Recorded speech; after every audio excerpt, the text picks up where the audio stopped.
আসসালামু আলাইকুম ওয়া রাহমাতুল্লাহি ওয়া বারাকাতুহু।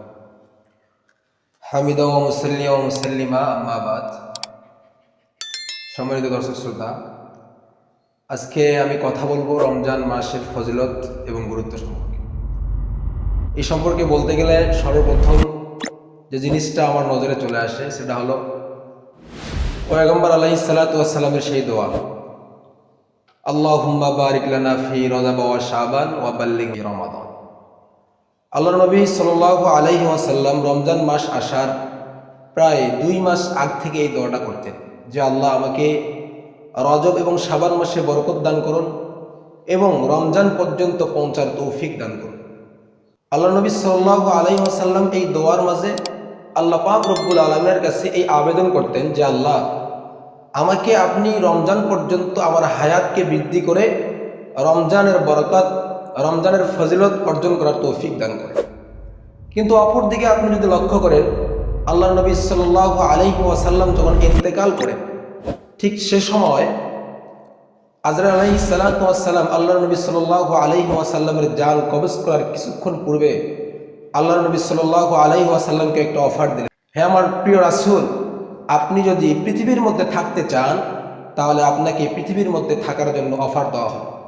আপনি যতদিন পৃথিবীর মধ্যে থাকতে চাবেন আপনাকে পৃথিবীর মধ্যে রাখা হবে, কিন্তু এরপরে একটা সময় আপনাকে এই পৃথিবী থেকে চলে যেতে হবে।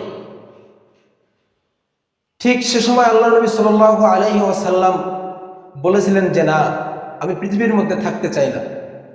আল্লাহ নবী সাল্লাল্লাহু আলাইহি ওয়াসাল্লাম ওই সময় বলেছিলেন, আল্লাহুম্মা বির রফিকিল আলা, আমি আমার পরম বন্ধুর কাছে, আমি আমার বন্ধুর কাছে চলে যেতে চাই।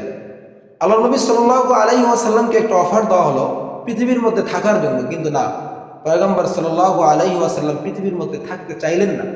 কিন্তু অপরদিকে আপনি যখন দেখবেন এই রজব মাসে বা শাবান মাসে কিংবা রমজান মাসে পয়গম্বর আলাইহিস সালাতু ওয়াস সালাম যখন আসতেন, ঠিক সে সময় আল্লাহ পাক রব্বুল আলামিনের কাছে দোয়া করতেন, আল্লাহুম্মা বারিক লানা ফি রজব ওয়া শাবান ওয়া বাল্লিগনা রমাদান।